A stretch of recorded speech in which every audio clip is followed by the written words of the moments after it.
Hey there YouTube gardeners. First of all, I want to apologize for not putting up many videos recently.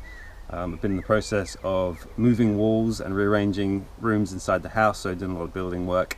So the garden has kind of taken a back seat at the moment. It's just one of those things, you can't fit everything in. But I know a lot of you are interested in seeing how things are going, particularly things like the sweet potato, the grapevines. I've had a lot of questions of how they're getting on. And so what I thought I'd do quickly this morning is to be able to show you a few places in the allotment, see how the fruit trees are getting on. I'm still planting things and growing things, but just haven't had a chance to put them on video and to show you guys how they've been getting on. So I thought I'll give you a quick tour on some of the things that are doing really well up the allotment so you can see how they're getting on. A very quintessential crop for growing in the summertime is strawberries. It's probably one of the most commonly grown things, and June is the time for the strawberry season. We've probably been picking these now for the last couple of weeks. Got a giant red variety here, but these are a white variety of strawberry. You can see the fruit has a pinky tinge to it. The seeds go red, but the flesh stays white, and so if you break it in half or cut in half, you can see that the flesh is white inside. And flavour wise, they're such a good strawberry. My wife is a big strawberry fanatic. She loves her strawberries, and when I picked these, she's like, oh, I don't know if I'm going to like white strawberries. But when she tried them, she's like, they are probably the best strawberries I've ever tasted. They really have a nice flavour, not so much sort of they have more of a pineapple-y kind of like thing to them, but like a really sweet pineapple-y strawberry flavour. You have to try and find them and grow them if you can, but the white strawberry is well worth growing, and just a bit different as well to serve up. People think you're serving them unripe strawberries, but they soon realise that they're worth growing.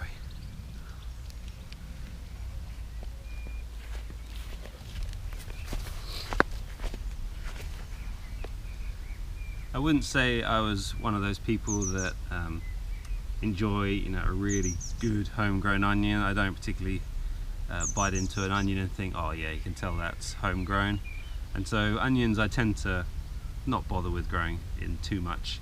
But actually I had this space free over winter, and wintertime sort of the garden is a lot more freer in space and availability for growing things. So I thought, why not stick some onions in and see how they get on over winter. And so I planted these in probably October time, same as the garlic and same as the leeks, and they've done really well considering we had what was a hard winter.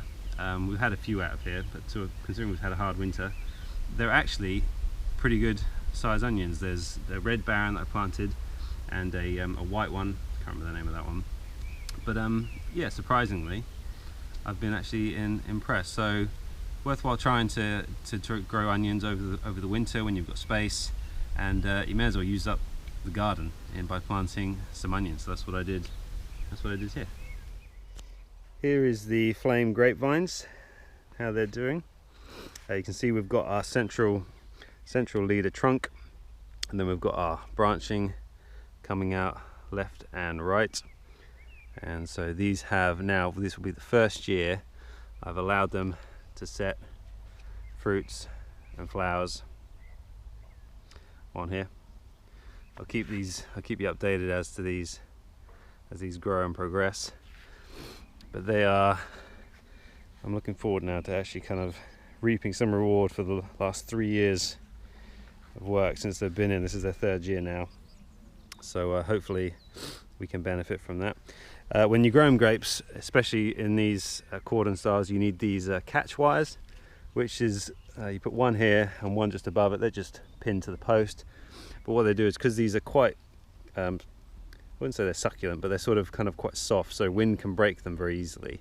So you grow them up between the wires, and they keep the branches from upright. And also once they set the fruit, it keeps the weight. So you just want to go along and make sure that all of these are on the inside like that. With your catch wires, just go along, just check that they're all on the inside of the bottom one and of the top one. So that's the flame grape variety and how they're getting on.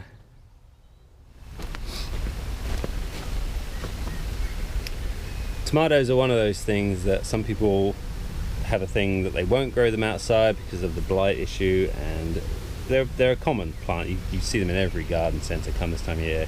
You know, if you grow nothing else, people will normally stick a tomato in a bag somewhere on the patio, and it's just something that they can grow, or even on a windowsill, balcony, any small place you can grow tomatoes.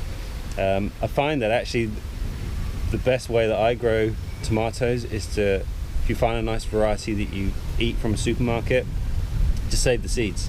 Unless you're after a particular variety that you haven't found in the supermarket, then obviously go out and buy the packet. But I've never found any difference with germination or production with a tomato that I bought from a supermarket and saved the seeds and planted those. And some varieties you can't get. This is a Sunstream. Some of these on here, they're like a nice sort of cherry plum tomato. Great tomato for salads and stuff.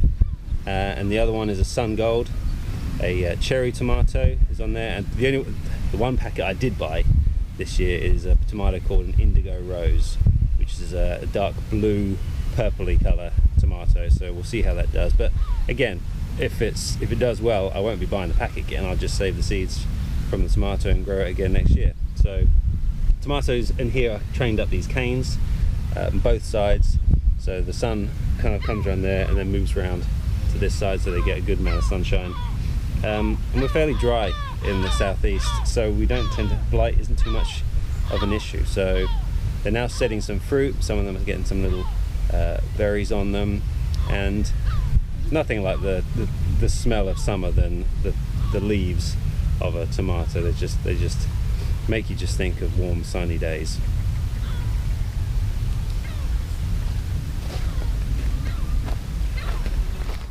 These are my sweet potato slips that I grew from the potato in my last video. We've got how many? 1, 2, 3. So there's 12 plants in here, and I did actually have 2 more which I gave away to a friend, and so I got 14 sweet potato plants from 1 sweet potato. That's like pretty good for how much it costs you to buy a sweet potato, and you can get this many plants from them as opposed to buying them from a lot of the garden centres. So what I've done is I've created these 3 mounds, and there's compost in here and sand, and so it's good drainage, loose soil, and black plastic helps keep the warmth in the soil, which is what they need. Cover them with a floating row cover or something just to be able to keep the constant temperature nice and warm. They're now flushing out lots of new growth. Obviously the only way with growing them in this way is because obviously when sweet potatoes sprawl out and take over, where they touch the ground, they will produce more potatoes if you just had them on bare dirt. But I think this way we'll get fewer but larger sweet potatoes in this bed. So I'm really looking forward to probably November time to be able to harvest these up. And so these are how they're getting on, and they're doing really well. We're doing pretty well with temperatures all through May. It was in the early 20s, and so they're loving it. And so hopefully it will continue, and we should have a good harvest by the end of the year. So I hope that gives you an idea of some of the things that are growing up here. By means that's no means that's all of the things that I've got growing up here. I'll have to put them into another video, particularly a lot of the fruit trees that I've got that have been planted in now. They're doing really well, but I'll add those in other videos upcoming. So hope that answers some of the questions about the sweet potatoes and about the grapevines, and look forward to putting some more videos on and hearing from your comments. Take care.